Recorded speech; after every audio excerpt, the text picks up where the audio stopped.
The flight attendant humiliates a young black scholarship student in front of a packed first-class cabin, causing a viral video of his humiliation. She regrets it years later.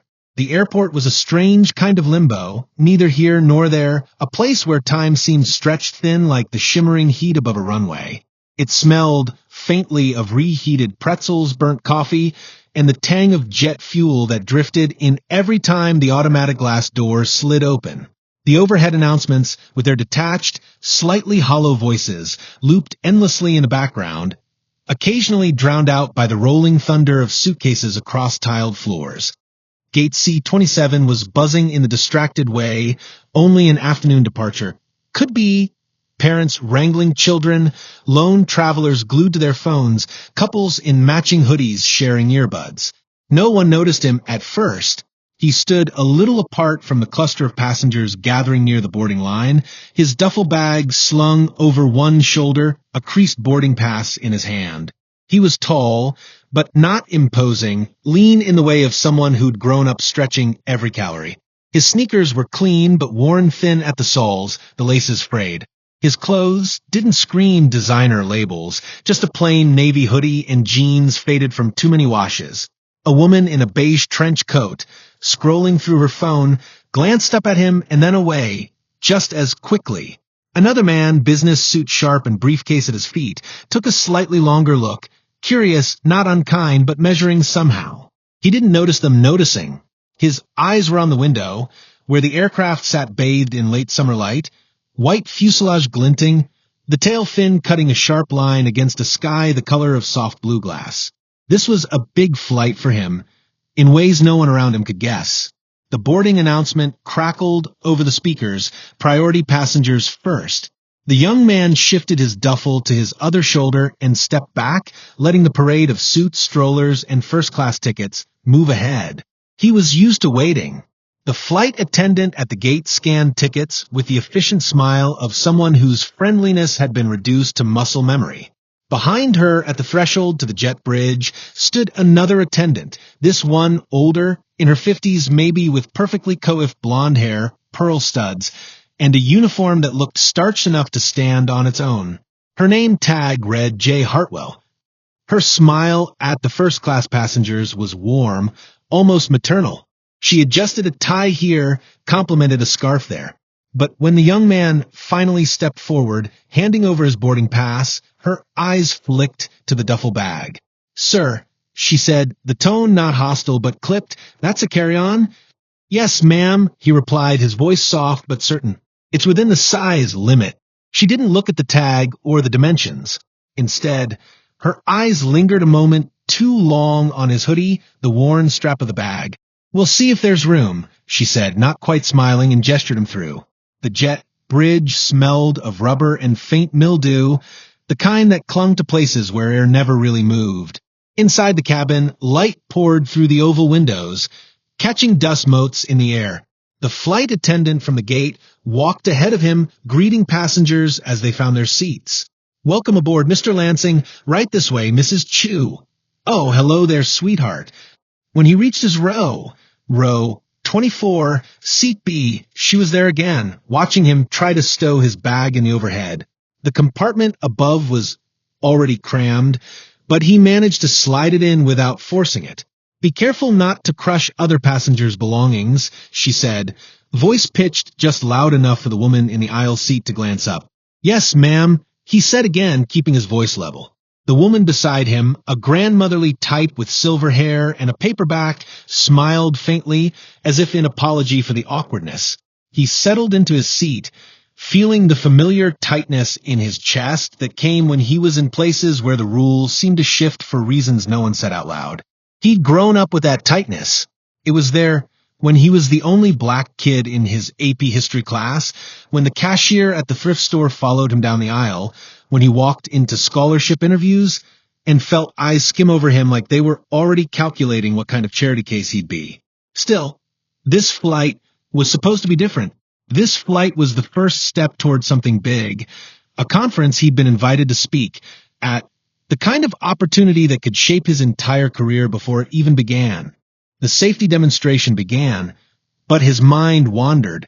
He thought of his mother's hands on his shoulders this morning, squeezing just a little too long, and of the scholarship letter he'd kept folded in his wallet like a talisman.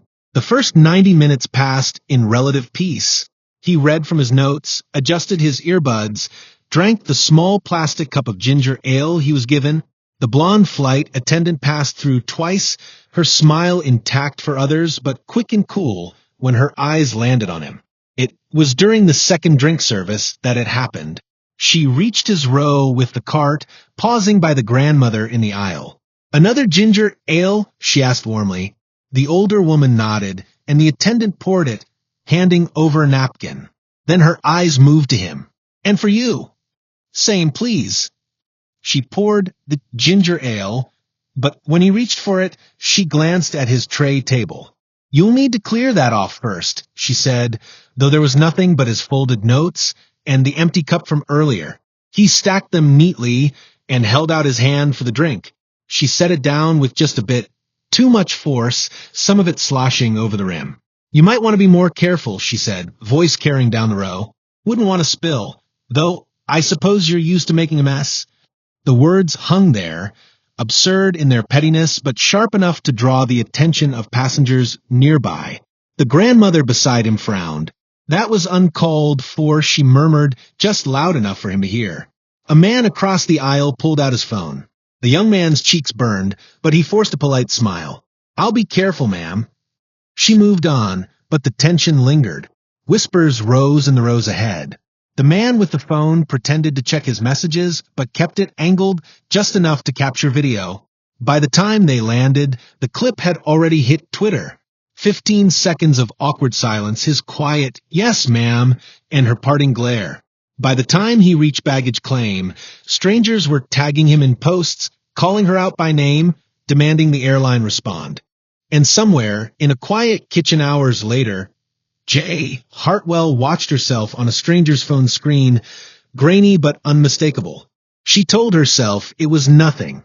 Passengers misinterpreted things all the time. People online loved to blow things out of proportion. But in the reflection of her darkened TV, she saw her own face, the slight curl of her lip, the coolness in her eyes. And for the first time, she wondered if maybe they weren't blowing it out of proportion at all. The clip didn't vanish the way most viral moments did. It had just enough outrage to spark arguments, just enough ambiguity for people to debate in comment sections at 2 a.m. The first few days, he ignored it. He had a conference to attend, a presentation to deliver, and no bandwidth for strangers on the internet dissecting his body language or parsing her tone like it was a Supreme Court ruling. But ignoring it didn't stop the messages. Friends from high school sent links with, "Bro, is this you?" College classmates messaged, "Saw you trending, you good?" Journalists emailed asking for a statement. Even his scholarship advisor called, hesitant but curious. At the conference, he was introduced as the youngest delegate we've had in years, and people clapped, unaware that his name was trending alongside hashtags about airline discrimination. He delivered his presentation anyway. He stood on the small stage in the hotel ballroom, the air conditioning roaring overhead, the smell of brewed coffee and dry carpet all around. His slides flickered behind him as he spoke about equitable access to education, about how talent was everywhere, but opportunity wasn't. By the time he stepped off stage, the applause felt different. A woman from a nonprofit handed him her card. "We're always looking for someone with your perspective," she said. A venture capital rep stopped him near the buffet table. "If you ever think about starting your own thing," the man said, "call me." The video kept circulating, but so did his speech. Clips from the conference started bouncing around LinkedIn and TikTok, juxtaposed with the airline incident. The contrast made for good storytelling. Young black scholar publicly disrespected, still delivering brilliance on. The airline eventually issued a statement. It was short, corporate, and non-committal. "We value all passengers and are committed to reviewing this incident." But internally, Jay Hartwell's schedule shifted. She was quietly moved off certain long-haul routes. He never asked for her to be fired. He didn't post angry videos demanding justice. He let the internet do what it always did, get outraged, then move on. But he didn't move on. not in the way people expected. That flight became a quiet hinge in his life. The moment he stopped thinking about whether he belonged in certain spaces and started acting like he owned his place in them. In the next 3 years, he finished his degree, then launched a small educational consultancy that helped underprivileged students navigate scholarships, applications, and internships. It started with just him and a laptop at the public library, and within a year, he had a team of 4. By the 5th year, they had an office, nothing fancy, just a converted floor in an old downtown building with exposed brick, tall windows, and the constant sound of buses hissing at the stop below. He hired staff carefully, remembering every job he'd ever been turned down for, because his resume didn't reflect the culture fit. That's how one rainy Tuesday afternoon he first met her daughter. She was nothing like her mother in appearance, darker hair, softer features, the kind of warm handshake that felt practiced, but still genuine. Her resume was solid, but not spectacular. A mid-tier college, a few years of admin work, a portfolio that hinted at more potential than opportunity. He liked her immediately. She listened more than she talked, asked questions that showed she'd done her homework, and didn't flinch when he mentioned that part of the job would involve working with students who'd grown up in poverty. "You'll need patience," he told her. "I've got plenty," she said. He hired her the next week. She never mentioned her mother. He didn't recognize the last name at first. Hartwell wasn't exactly rare, and even if he had, the thought of her being that Hartwell's daughter would have seemed too improbable. They worked well together. She was steady, good with details, able to keep projects moving without being micromanaged. In meetings, she deferred. When she didn't know something, then came back the next day with answers. He didn't know that she sometimes went home and told her mother about her new job, how much she liked her boss, how it felt like she was finally doing work that mattered. And Jay Hartwell, now in her early 60s and 2 years into semi-retirement, didn't know that the young man her daughter admired was the same one she'd once embarrassed at 30,000 feet. But that truth was coming. It would arrive on an autumn afternoon in the kind of soft golden light that made the office windows look like they'd been dusted in powdered honey. The consultancy was hosting an open house for donors and community partners, with staff encouraged to bring family. Her daughter brought her. He was near the coffee table when they walked in. She was older now, her hair shorter, her posture still erect, but with the slight carefulness of age. She scanned the room, and for a moment their eyes met. There was the flicker of something, recognition just beyond reach, before she smiled politely and turned to greet another guest. It would take the length of a conversation, a glass of wine, and the sound of his voice for the memory to click into place. And when it did, she would feel that same strange tightness in her chest. But for the first time, it wouldn't be from authority. It would be from shame.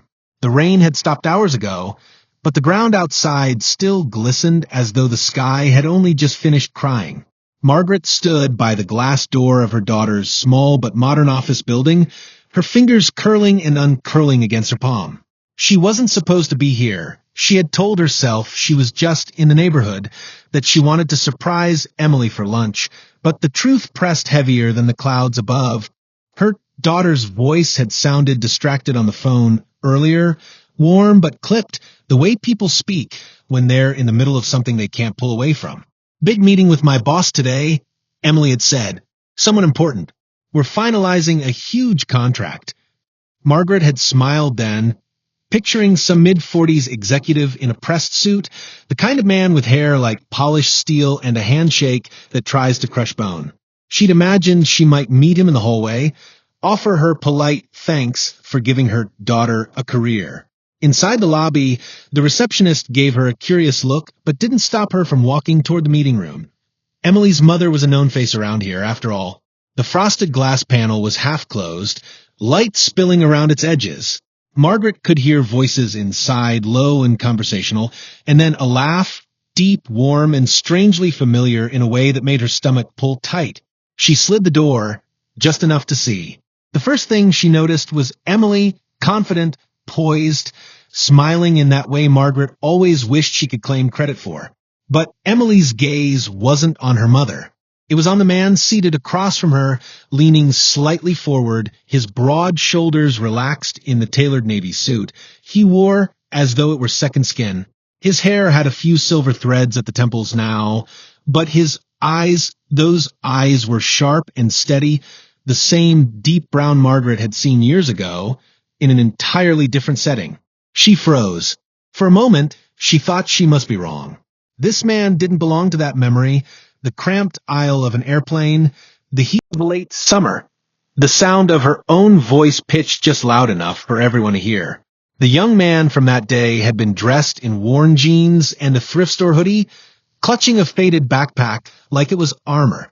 This one looked like he'd stepped out of a magazine spread for powerful people who didn't need to explain themselves. But then he smiled at Emily and Margaret's knees nearly buckled. It was him, the black kid from the flight, the one she'd humiliated in front of an entire cabin, the one whose name she'd barely remembered until the internet made sure she'd never forget it. Margaret's breath hitched so softly she almost didn't hear it herself. Her mind scrambled for details, excuses, reasons to tell herself it couldn't be him. But the years hadn't erased the sharpness of that jawline or the quiet intelligence behind those eyes. Emily spotted her in the doorway. "Mom," she said, standing up smiling. "What are you doing here?" Margaret stepped inside, because there was no graceful way to retreat now. "I was nearby," she said, her voice too light, too rehearsed. Emily beamed. "This is my boss, Aaron Lewis. We've been working together for over a year now." She turned to him. "Aaron, this is my mother, Margaret."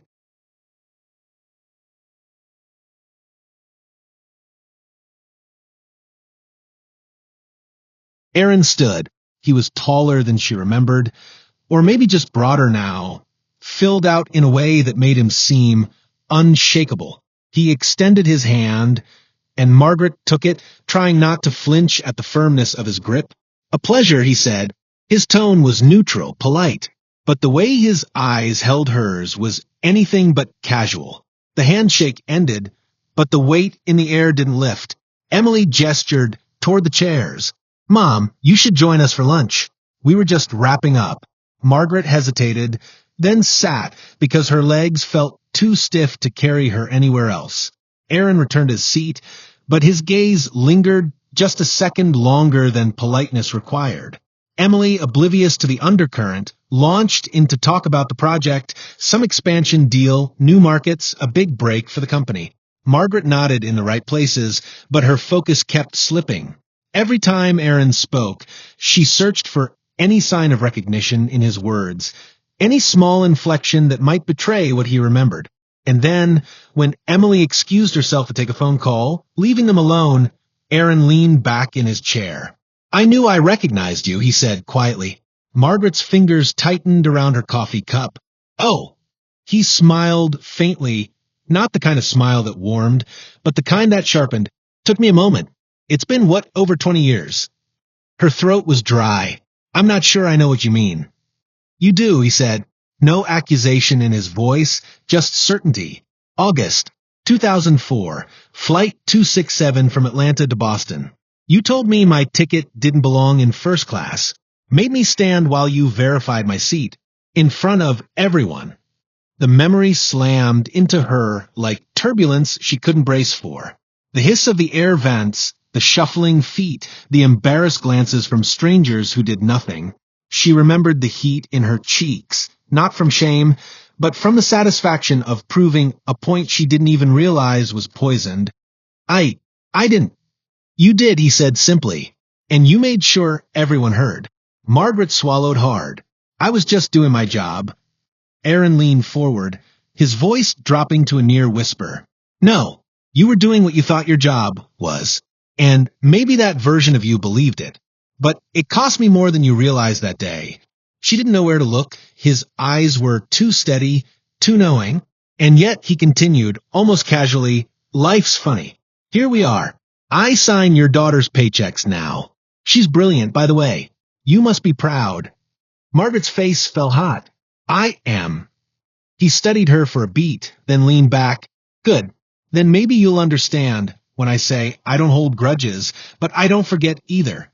Emily returned, bright and cheerful, breaking the tension like sunlight cutting through a storm. Neither of them mentioned the exchange.